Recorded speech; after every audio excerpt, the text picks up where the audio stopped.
Las entrevistas científicas del programa de actualización científica sin exclusiones de la Fundación SIC, efectuaremos una entrevista original a los doctores Juan Cruz Ferré y Juan Pedro de la Croce sobre el sistema Evalúen el impacto de la privación del sueño en los médicos residentes, que ha sido publicado en la revista Salud y Ciencia. El programa de entrevistas científicas integra el programa de actualización científica sin exclusiones, ACICE, de la Fundación SIC para la promoción de la ciencia y la cultura. Los doctores Ferré y de la Croce forman parte del servicio de clínica del Hospital Internacional General de Agudos de La Plata. La entrevista será realizada por el doctor Marcelo Corti, director científico de SIC, el doctor Daniel Vigo, investigador del CONICET, y el doctor Leonardo Gilardi, de la Coordinación Científica de SIC. Le damos la bienvenida a los doctores, les agradecemos su presencia en esta entrevista y con la idea de comenzar esta actividad, vale recordar que la carga horaria de los profesionales de la salud se inscribe en la necesidad lógica de la atención ininterrumpida a los pacientes. ¿Qué características de las residencias médicas y de otras áreas de la salud, no solo de las médicas, creen que tienen relevancia en este sentido? En primer lugar, nosotros coincidimos en que la atención de los pacientes es una necesidad que es ininterrumpida desde el inicio, digamos, eso es incuestionable. Y dado que las residencias médicas se enmarcan en el contexto del sistema de salud, digamos, y sobre todo en nuestro caso el sistema público de salud, el residente también se ve involucrado en el sistema de guardias médicas, que es una práctica muy establecida en distintos ámbitos, y que en el caso del ámbito público está enmarcado básicamente en guardias de 24 horas. Entonces, eso si bien es una necesidad incuestionable, la atención médica continua a la población, no consideramos en primer lugar que sea necesario que un profesional se mantenga 24 horas disponible para la atención de la población. El sistema de residencia médica, al ser un sistema de formación intensivo, que en pocos años un médico recién egresado de la facultad, en 3 o 4 años adquiere conocimientos, una cantidad de conocimientos enorme, implica también una gran carga horaria necesaria para eso y para la atención de los pacientes, que puede resultar, digamos, detrimental en cuanto a su formación y en cuanto a su salud, digamos, psicofísica. Eso fue por ahí la inquietud que tuvimos nosotros en el inicio del trabajo. ¿Cómo se planifican, cómo se priorizan los tiempos de descanso en una guardia? Por ejemplo, tú haces una guardia de 24 horas, ¿cómo planifican ustedes los periodos de trabajo, las horas de trabajo y horas de descanso? Bueno, en primer lugar no hay una planificación formal. Eso está supeditado a la demanda que tenga uno de trabajo en cada guardia. Digamos, de acuerdo a la suerte que tenga uno. ¿Eso significa que vos te puedes pasar las 24 horas trabajando? Sí. Pero si uno está en guardia externa, si tiene una guardia con mucha demanda de pacientes, hay guardias incluso en el Hospital San Martín, atienden 200, 300 pacientes por día promedio. Es muy difícil que tenga un espacio mayor a media hora de descanso, digamos, interrumpido. Eso sugiere que tampoco tienen tiempo para una correcta alimentación y cumplir con las comidas adecuadas y con una dieta que sea saludable. Y no, Claro, no, por supuesto. O sea que la problemática va mucho más allá del trabajo excesivo, de la falta de descanso, sino que también los obliga a comer mal o a comer apurados. Es muy interesante porque si no será que no haya planificación de esa tarea es realmente un concepto que debería modificarse. Absolutamente relevante, ¿no?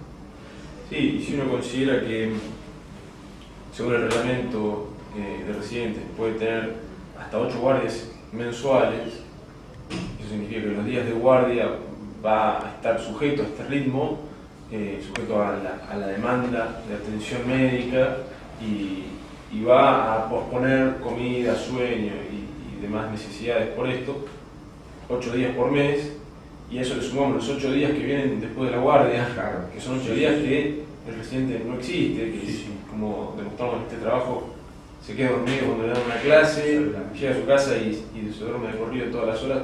Bueno, son 16 días por mes en los que el residente prácticamente no tiene vida social, bueno, y sufre todas estas modificaciones nocivas para su vida. Hasta puede repercutir en su vida familiar, ¿no? Porque Sin dudas. realmente nadie puede pensar en formar una familia con ese tipo de carga laboral. ¿La ley en la provincia de Buenos Aires establece el descanso por 24 horas o no está? Hace 2 años aproximadamente que esto no fue fortuito, sino que fue consecuencia de una lucha sindical muy importante que dieron los residentes. Se otorgó, se hizo una enmienda al reglamento a través de la cual se otorga el derecho al residente a un descanso posterior a la guardia de 24 horas, un descanso que creo que es de 6 horas. Nosotros lo aplaudimos como es una modificación, una conquista muy importante de los residentes, pero sin embargo vemos que tiene algunos déficits todavía de implementación de eso. En primer lugar, no hay nadie que lo controle, no hay una supervisión. Nosotros en el trabajo hacemos una revisión de las distintas reglamentaciones en distintos países, en Europa, en Estados Unidos, y hay organismos estatales específicos que supervisan en los distintos establecimientos a ver si se cumplen o no las normas y los límites de guardia, de carga horaria. En la provincia de Buenos Aires no existe eso, entonces queda sujeto a la buena voluntad de los médicos que están a cargo de planta o de los jefes de residentes o de los instructores. Y por lo menos la experiencia nuestra, lo que vemos es que ese franco, no es un franco, ese descanso se cumple en menos de un 50% de las residencias. Y porque lo tradicional era que uno no solamente hacía la guardia de 24 horas, sino que después seguía Continuaba con la mañana, claro, en la actividad de la unidad o de la sala de exacto, información, y recién después podía tener exacto. el descanso. Y si estas 6 horas se cumplirían recién a partir del mediodía del día siguiente. No, son después de las 24 horas continuas, es decir, si uno entra a las 8 de la mañana a la jornada laboral, que continúa con la guardia, termina su horario a las 8 de la mañana del otro día, tiene 6 horas de descanso, que también nosotros hacemos la observación de que 6 horas son muy poco descanso, en todas las reglamentaciones son por lo menos 14 horas de descanso, después de 24 horas de guardia, pero bueno, después, a partir de las 8 de la mañana sería un máximo de horas de servicio continuos de 24 horas. ¿Y ustedes han investigado en otros países si la reglamentación es igual, o sea, si el sistema es el mismo o parecido, o hay otros países con otro tipo de sistemas? Claro, completamente distinto. No sé si querés comentarlo vos o lo comentas.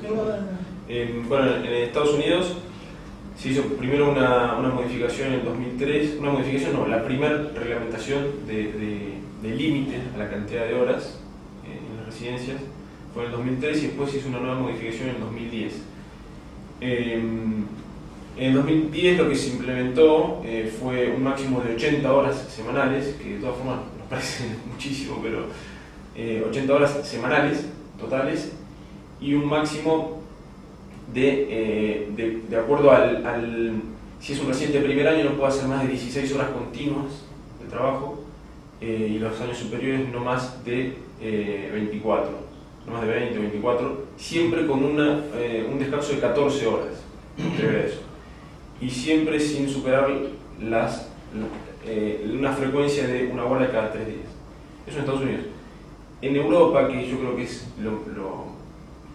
la reglamentación hacia la que tendríamos que aspirar, es un máximo de horas de 48 horas semanales, como un trabajo, Claro, como cualquier otro trabajo, que nos parece lo más coherente, digamos. Un trabajador que trabaja en un colectivo, que trabaja en un transporte o que hace cualquier otro tipo de trabajo, no labura más de 48 horas semanales, y el médico, no hay razones por las cuales el médico debería cumplir un horario mayor. Malo, pero los tratamientos de médicos de planta son de 30 horas, 40 horas, al máximo 40 horas semanales. En provincia hay 36 y 48 también. Sí. Pero bueno, 48 serían 8 horas por día de lunes a sábado, y me parece que eso es... Más que eso no debería trabajar, no debería estar contemplado en ningún reglamento laboral. A lo sumo una guardia semanal y completar hasta... Claro, Completar el resto.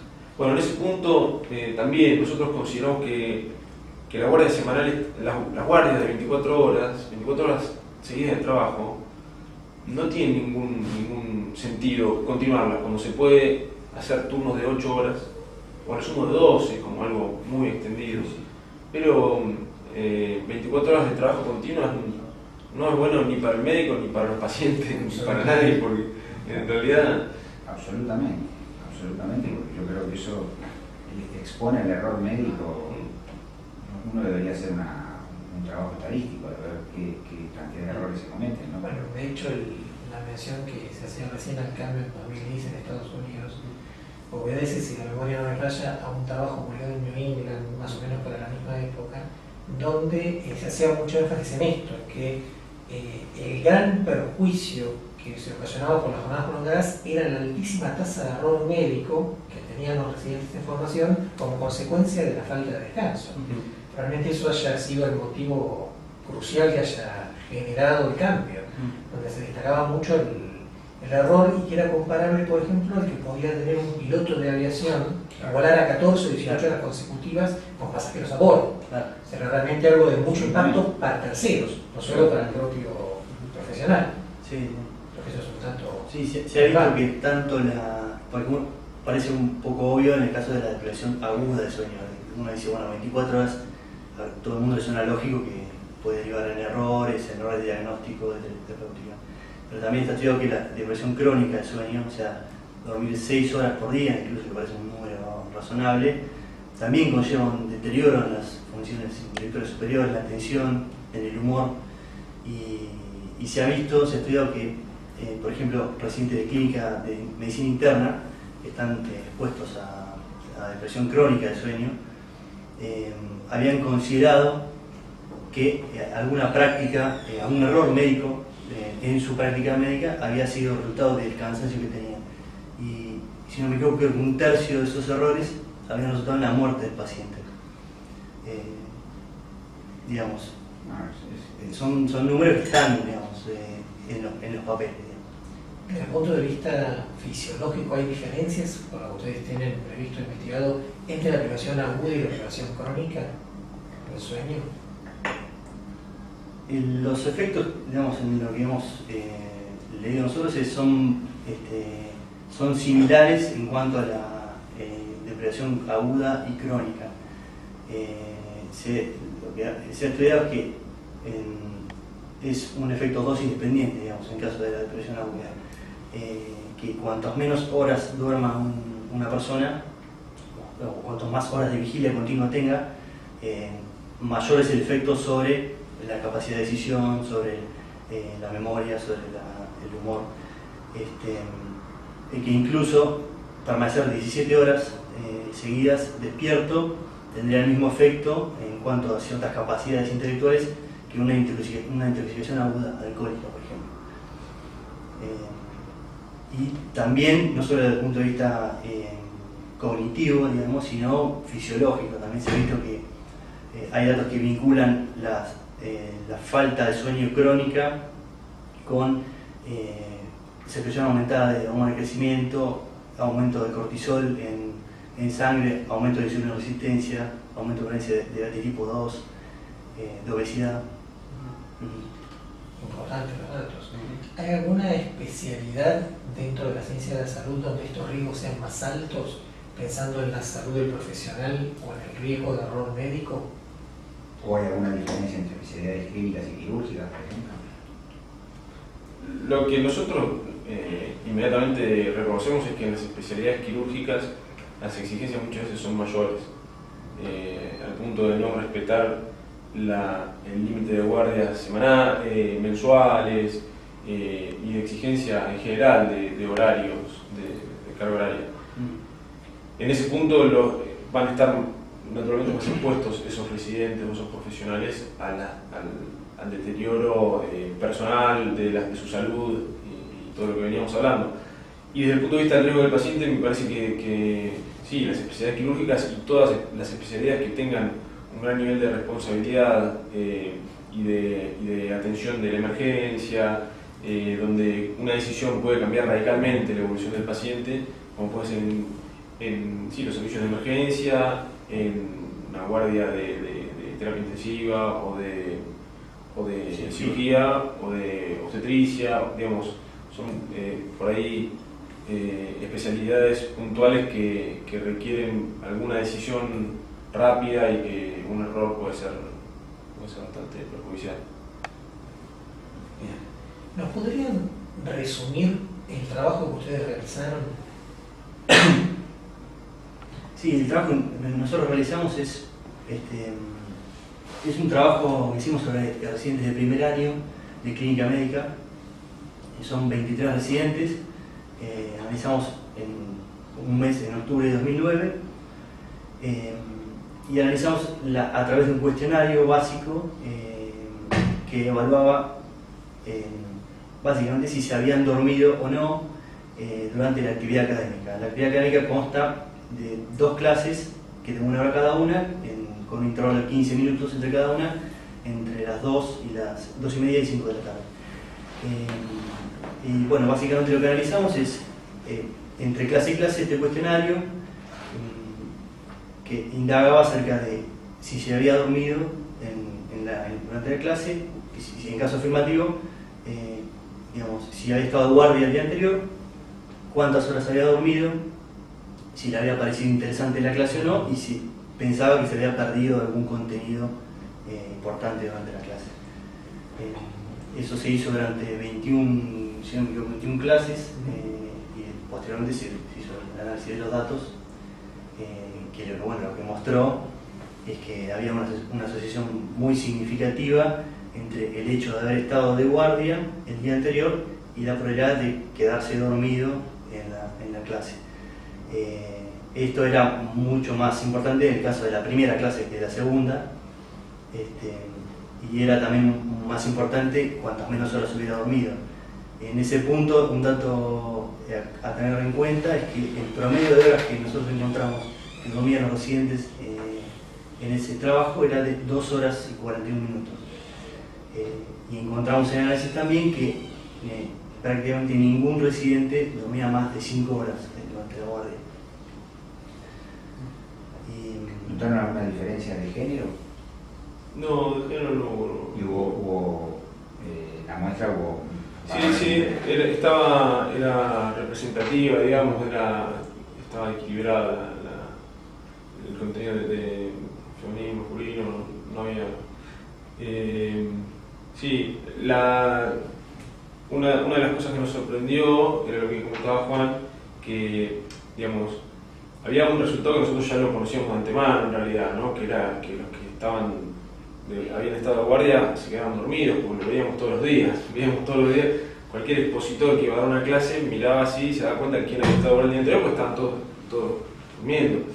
El mérito quizá que tuvo este trabajo fue objetivarlo y ponerlo sobre papel y hacer análisis estadístico y que digamos, dé la evidencia de que los que habían estado de guardia tenían el doble de riesgo de quedarse dormidos que el resto, ¿no? Un riesgo relativo de 1,97, casi 2.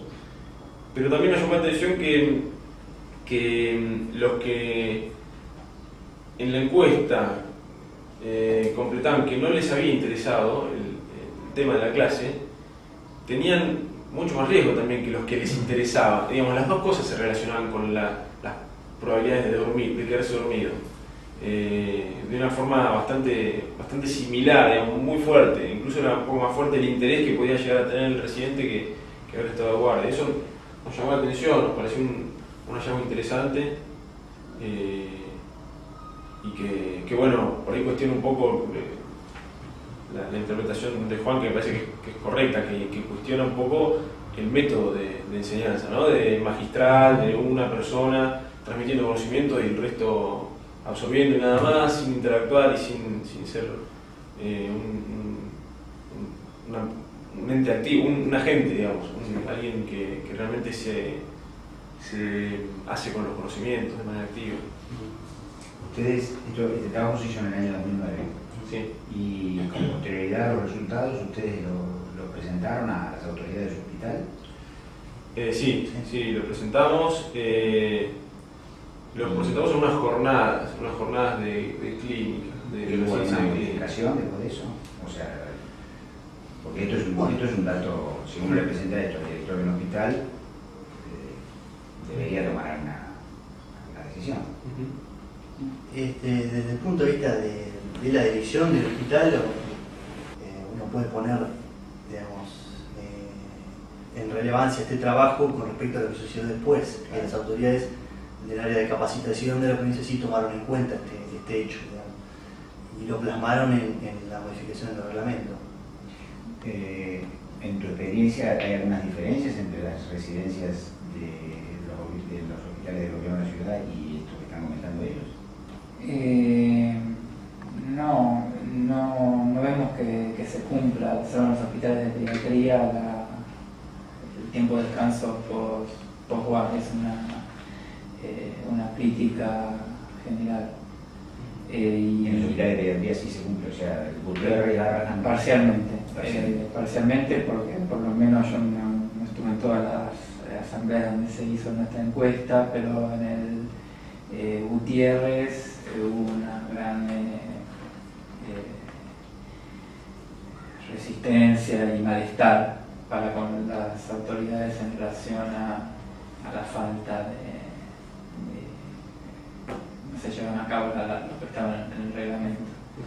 O sea, es de cumplimiento parcial. La ley esta ya estaba, si mal no recuerdo, empezaba a estar hace 10 años en la municipalidad. Cuando yo estaba ya se hablaba del descanso, pero como algo que estaba en la ley, pero era utópico directamente. Sí, hay un punto importante que destacar en cuanto a la pregunta que usted hace, es que, digamos, la residencia como sistema no está aislado del resto del sistema de salud y de hecho cumple un papel fundamental en la atención de la salud. Y de hecho, implementar el descanso por guardia significa menos personal disponible para el trabajo. Y si consideramos que el residente en este contexto es un poco un tapabache, digamos, en el sistema de salud, que realmente es un profesional con mucha motivación desde el inicio y con muchas ganas de trabajar y que realmente cumple un papel muy importante dentro de lo que es la atención, se hace muy difícil a veces implementar desde el vamos estas medidas porque no hay personal médico que pueda suplantar, digamos, a los residentes que no están en actividad durante ese periodo. Eso es una dificultad en la que se encuentran, me parece, a partir de esta implementación, muchas residencias de la provincia. Es un dato importante porque cuando existe la posibilidad de plantear estrategias para modificar esta situación, solo para darle la calidad de sueño adecuada al médico residente, motivar una mejor atención del paciente y una mejor calidad de trabajo para el propio profesional, surgen varios obstáculos y uno, evidentemente, o por lo menos eso parece, de los más firmes es el laboral económico, digamos, postulando que justamente el médico residente o el enfermero residente o el psicólogo residente en distintas áreas de la salud cumple una función de cubrir un montón de falencias en la cantidad de personal y demás a muy bajo costo. ¿Qué otros obstáculos, además del financiero, ustedes creen que existe para que esta situación no se implemente o se modifique? Yo creo que hay un obstáculo muy importante que es dentro del propio profesional médico, digamos. Que hay un concepto, me parece que es muy arraigado, está muy arraigado en la comunidad médica, sobre todo en los médicos más experimentados, digamos, en que más es mejor, digamos. Más horas en el hospital significa más formación, o más horas de guardia significa más formación. Y eso en principio puede ser cierto en un aspecto, pero bueno, viendo los resultados de estos estudios y las modificaciones que están haciendo en todos los sistemas de residencia, se pone un poco en cuestionamiento eso, ¿no? Y hay un cierto temor, me parece, en la comunidad, los médicos de planta. Nosotros nos hemos enfrentado a alguna conversación con algún médico que no está de acuerdo con el franco postguardia, con trabajar menos de 24 horas, porque consideran que eso va en detrimento de la formación, básicamente. Claro, lo que yo creo que se desvirtúa es el concepto, porque en realidad se desvirtúa el concepto en el sentido de que la residencia es una etapa formativa. Claro. Entonces lo laboral tiene que ser secundario a lo formativo. Y acá daría la impresión de que las etapas sean intercambiadas. O sea, acá pues, se prioriza lo laboral por sobre lo formativo, porque si no están ustedes, por supuesto el hospital sufre una marcada disminución en su recurso humano. Entonces yo creo que también la cosa hay que verla por ese lado. Todo lo que ustedes hacen laboralmente, a lo mejor incluso excediéndose en lo que ustedes son capaces de hacer o deberían hacer para la etapa en que están de su residencia, bueno, por las necesidades que hay de trabajo, ¿no? Sí, con respecto a ese punto, el sistema de residencias a nivel mundial surge a fines del siglo XIX, principios del siglo XX, primero en Viena, después por primera vez se le llama residencia al sistema implementado en el Hospital Johns Hopkins en Baltimore.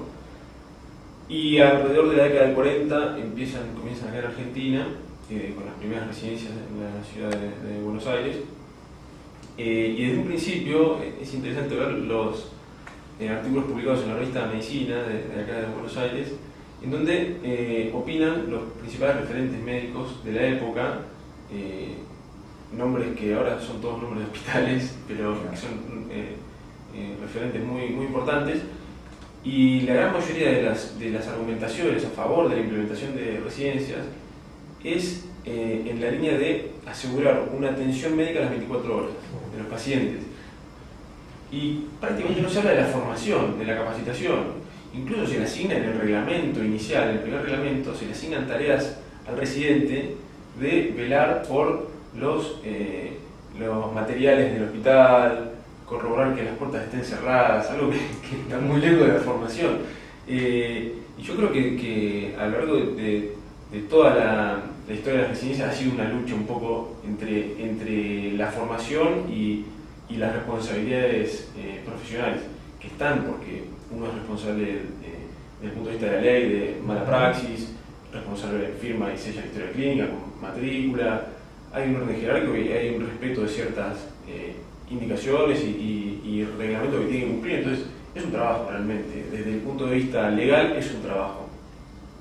El instituto de la beca, digamos, desde el punto de vista legal, que es la residencia es una beca, lo que hace es un poco lo que comentaba usted, permitir que a un precio mucho más bajo se pueda contratar un personal que cumpla jornadas laborales extensísimas, y no solo eso, sino que después de 3 o 4 años no tenga la responsabilidad de mantenerlo empleado y empezar a pagar la antigüedad y asegurar un montón de prestaciones que hacen más cara la contratación. Entonces, desde el punto de vista económico cierra por todos lados, y la beca, bueno, él es investigador del CONICET, también conoce muy bien, porque hay distintos ámbitos. En la salud el ejemplo más resonante es la residencia, son los residentes, pero los investigadores también sufren un poco esto de prolongar beca tras beca hasta que finalmente terminan ganando un puesto de planta de investigador en el CONICET, por ejemplo. Pero bueno, es toda una cuestión económica y política en el medio, ¿no? qué es lo que se busca con las residencias. Se está buscando realmente capacitar y dar y tener un recurso humano altamente capacitado para el hospital público, o se está buscando tapar un poco los baches a un bajo costo y después veremos el día de mañana, porque también el 80% de los residentes salen de la residencia y terminan trabajando en un privado porque no hay... Claro, por eso mismo, o sea que no se está cumpliendo con una de las cuestiones básicas, es decir, que el residente que se ha formado durante 3, 4, 5 años en el hospital público, después se empiece a devolver en el hospital público lo que ha sido su formación, sino que al contrario, el sistema lo expulsa porque no le da lugar, porque no le prolonga su relación de dependencia, su contrato o su relación de trabajo. Y uno ve que la mayoría termina trabajando en otra cosa. Bueno, siento que la mayoría le encantaría quedarse en el hospital Sin público. duda. Retomando esto que comentaban recién y un poco lo surgió en un principio, ¿creen que la sindicalización de la residencia puede ser una oportunidad para el cambio? Absolutamente, yo creo que sí. Hay un gran debate entre los residentes que se viene de unos años, pero que se está discutiendo la forma de sindicalización, si organizarse de manera independiente residentes con asambleas interhospitalarias de residentes o organizarse dentro de sindicatos que ya existen, SICOP, ATE, y luchar. El sindicato es la herramienta de lucha de los trabajadores por excelencia y es la herramienta que los va a nuclear y les va a permitir unirse para pelear contra el que está del otro lado, que quiere largar lo menos posible. Entonces, en este caso contra las autoridades del Estado, que son los que prolongan una beca sin estabilidad laboral, con exigencias altísimas horarias. Yo creo que sí. O sea, la idea sería sindicalizarse por fuera de lo que son los gremios médicos. No, yo creo que no. Mi opinión personal, que no es la compartida por todos los residentes, no sé cuál sea la opinión de Juan Pedro, pero mi opinión personal es que la mejor opción para los residentes es sindicalizarse dentro de ATE, de trabajadores del Estado, porque el residente, como decía Juan, es parte del sistema de salud y es parte, sindicalizarse independientemente lo va a separar de los médicos y del personal de planta. SICOP es progresivo, pero no tanto como ATE, porque ATE nuclea enfermeros, administrativos, secretarios y todo el personal del hospital que trabajan codo a codo con el médico, con el residente. Entonces, desde ese punto de vista, esa es mi opinión personal y nada más, pero creo que es mucho más progresivo y tiene mucha más perspectiva de crecimiento y de conquistar algunas demandas y pelear dentro de ATE. Sí. Complementa lo que estás diciendo bajo un punto de vista que estar en desacuerdo, pero solamente a cuento de que el problema pareciera ser como más complejo todavía, porque a nosotros, por ejemplo, la que nos abrió las puertas para hacer el estudio que estamos haciendo en la municipalidad fue la municipalidad, o sea, fue el Estado, a costa bajo el riesgo de que al final del estudio tenga un instrumento que diga que los residentes están el mismo resultado de ustedes, digamos, durmiendo mal, poca alerta. Entonces, desde el mismo Estado hay interés en que de alguna forma cambie.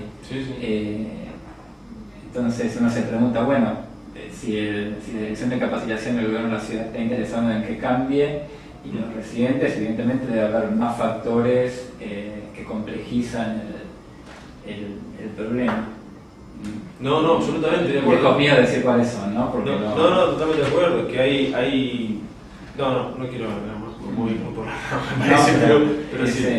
Es más complejo, que no es simple. Vos lo dijiste al principio, es tal vez un problema de sociedad que está descalabrado, ¿no? Tal cual.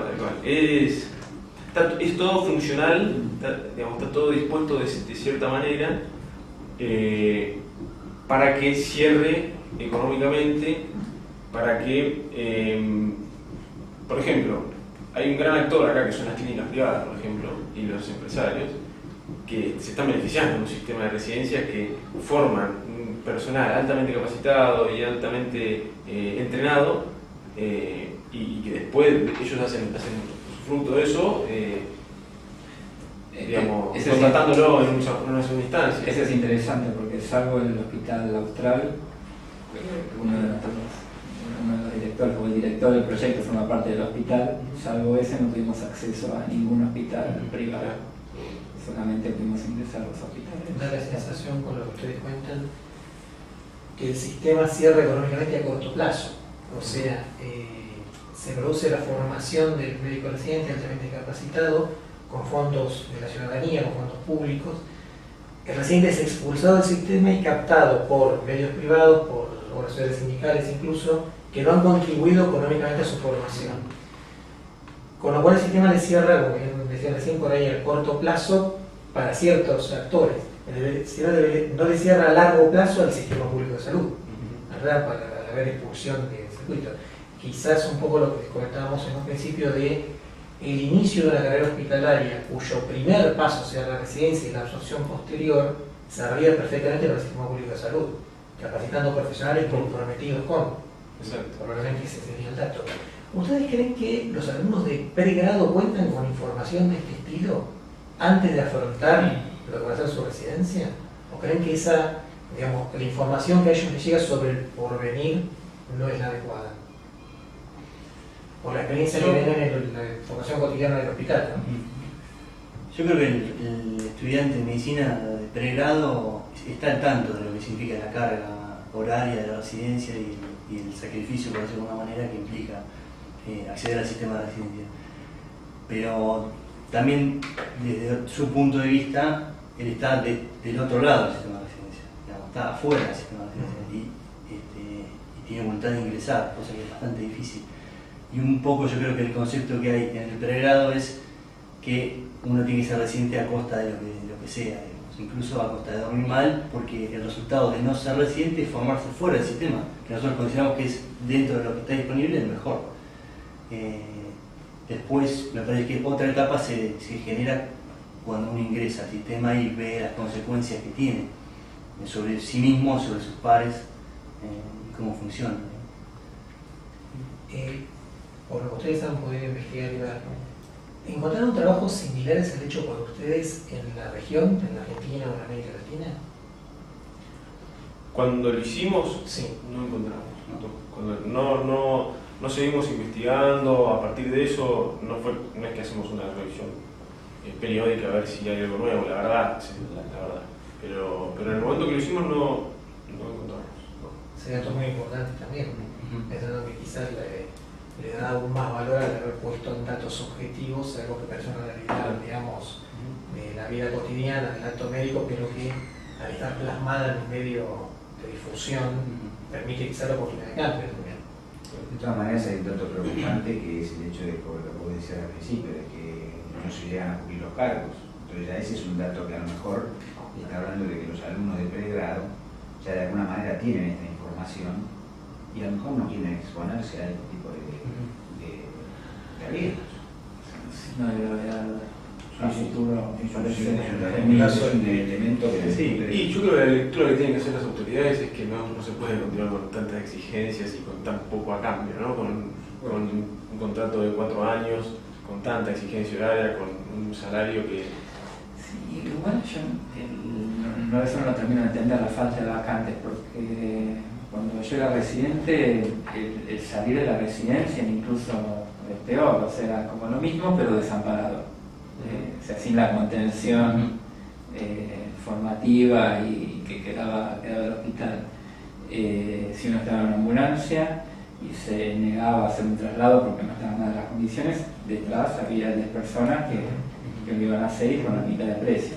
O sea, de alguna forma la residencia, con todos sus defectos, brindaba cierta contención que a uno le impulsaba a estar dentro y era mejor que estar fuera.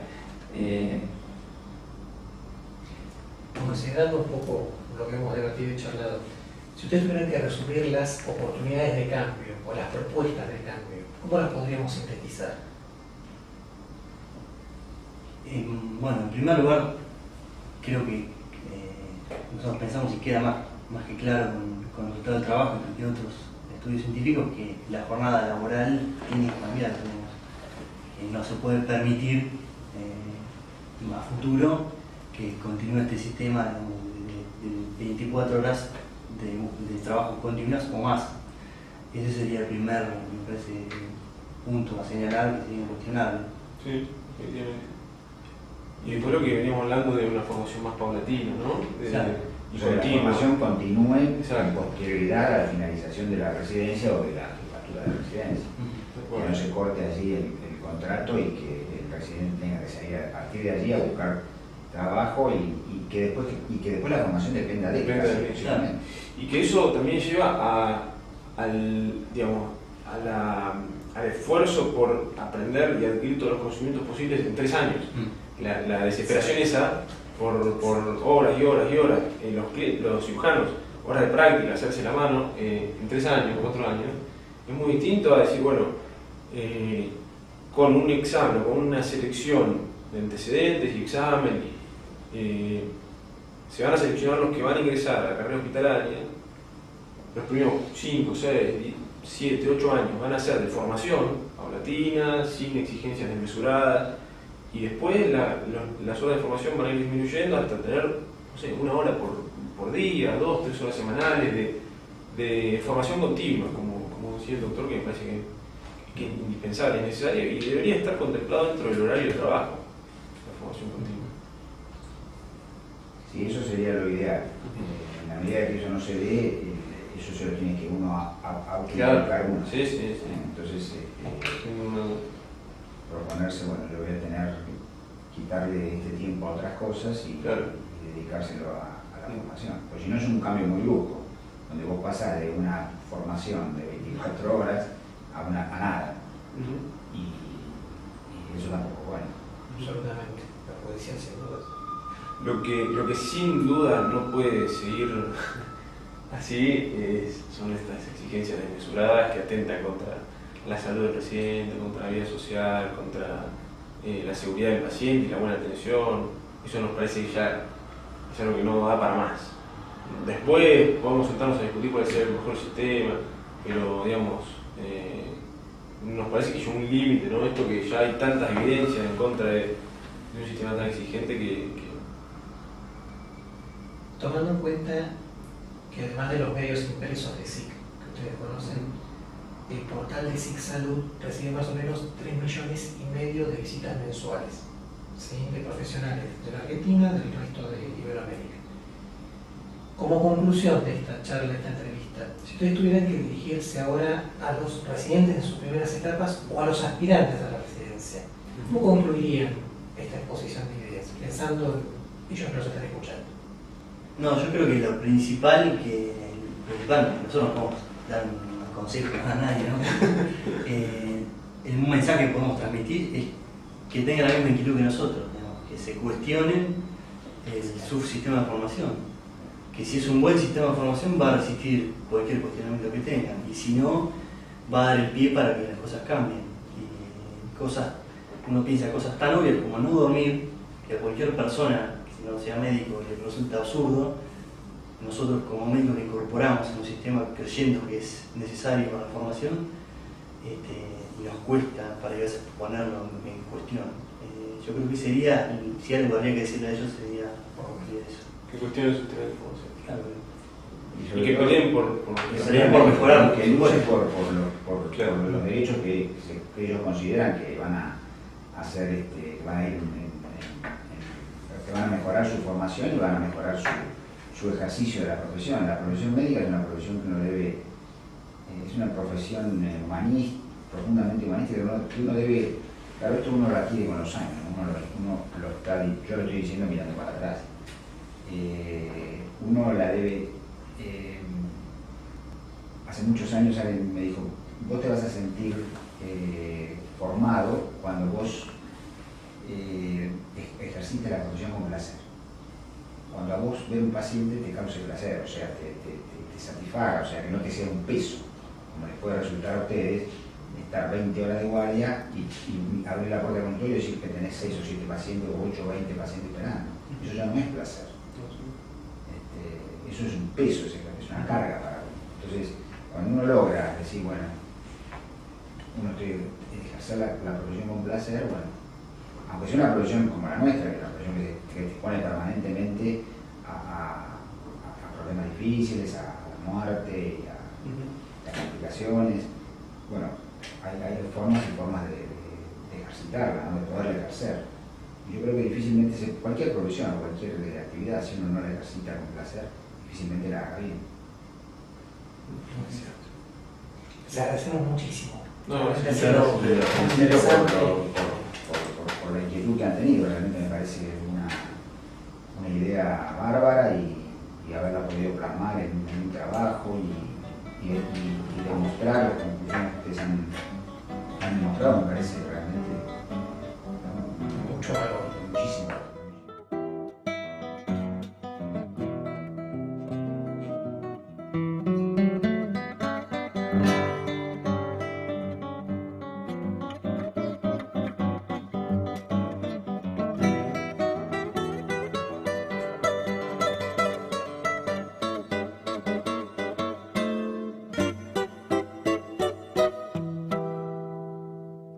Mayor a media hora de descanso, digamos, interrumpido.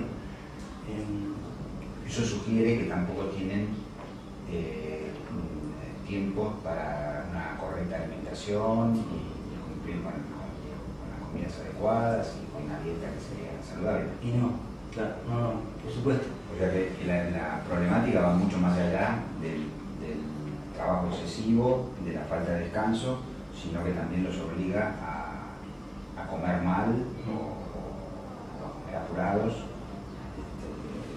Es muy interesante porque si no será que no haya planificación de esa tarea es realmente un concepto que debería modificarse. Absolutamente relevante, ¿no? Sí, y si uno considera que, según el reglamento de residentes, puede tener hasta 8 guardias mensuales, eso significa que los días de guardia va a estar sujeto a este ritmo, sujeto a la demanda de atención médica y va a posponer comida, sueño y demás necesidades por esto, 8 días por mes, y a eso le sumamos los 8 días que vienen después de la guardia, Claro. que son 8 días que el residente no existe, que como demostramos en este trabajo, se queda dormido cuando le dan una clase, llega a su casa y se duerme de corrido todas las horas. Bueno, son 16 días por mes en los que el residente prácticamente... En esta entrevista, y con la idea de comenzar esta actividad, vale recordar que la carga horaria de los profesionales de la salud se inscribe en la necesidad lógica de la atención ininterrumpida a los pacientes. ¿Qué características de las residencias médicas y de otras áreas de la salud, no solo de las médicas, creen que tienen relevancia en este sentido? En primer lugar, nosotros coincidimos en que la atención de los pacientes es una necesidad que es ininterrumpida desde el inicio, digamos, eso es incuestionable. Y dado que las residencias médicas se enmarcan en el contexto del sistema de salud, digamos, y sobre todo en nuestro caso el sistema público de salud, el residente también se ve involucrado en el sistema de guardias médicas, que es una práctica muy establecida en distintos ámbitos y que en el caso del ámbito público está enmarcado básicamente en guardias de 24 horas. Entonces, eso si bien es una necesidad incuestionable, la atención médica continua a la población, no consideramos en primer lugar que sea necesario que un profesional se mantenga 24 horas disponible para la atención de la población. El sistema de residencia médica, al ser un sistema de formación intensivo, que en pocos años un médico recién egresado de la facultad, en 3 o 4 años adquiere conocimientos, una cantidad de conocimientos enorme, implica también una gran carga horaria necesaria para eso y para la atención de los pacientes, que puede resultar, digamos, detrimental en cuanto a su formación y en cuanto a su salud, digamos, psicofísica. Eso fue por ahí la inquietud que tuvimos nosotros en el inicio del trabajo este, ¿no? Muy claro. ¿Cómo se planifican, cómo se priorizan los tiempos de descanso en una guardia? Por ejemplo, tú haces una guardia de 24 horas, ¿cómo planifican ustedes los periodos de trabajo, las horas de trabajo y horas de descanso? Bueno, en primer lugar no hay una planificación formal. Eso está supeditado a la demanda que tenga uno de trabajo en cada guardia. Digamos, de acuerdo a la suerte que tenga uno. ¿Eso significa que vos te puedes pasar las 24 horas trabajando? Sí. Si uno está en guardia externa, si tiene una guardia con mucha demanda de pacientes, hay guardias incluso en el Hospital San Martín atienden 200, 300 pacientes por día promedio. Uno es muy difícil que tenga un espacio. No tiene vida social, bueno, y sufre todas estas modificaciones nocivas para su vida. Hasta puede repercutir en su vida familiar, ¿no? Porque probablemente nadie puede pensar en formar una familia con ese tipo de carga laboral. ¿La ley en la provincia de Buenos Aires establece el descanso por 24 horas o no está? Hace 2 años aproximadamente que esto no fue fortuito, sino que fue consecuencia de una lucha sindical muy importante que dieron los residentes. Se otorgó, se hizo una enmienda al reglamento a través de la cual se otorga el derecho al residente a un descanso posterior a la guardia de 24 horas, un descanso que creo que es de 6 horas. Nosotros lo aplaudimos como es una modificación, una conquista muy importante de los residentes, pero sin embargo vemos que tiene algunos déficits todavía de implementación de eso. En primer lugar, no hay nadie que lo controle, no hay una supervisión. Nosotros en el trabajo hacemos una revisión de las distintas reglamentaciones en distintos países, en Europa, en Estados Unidos, y hay organismos estatales específicos que supervisan en los distintos establecimientos a ver si se cumplen o no las normas y los límites.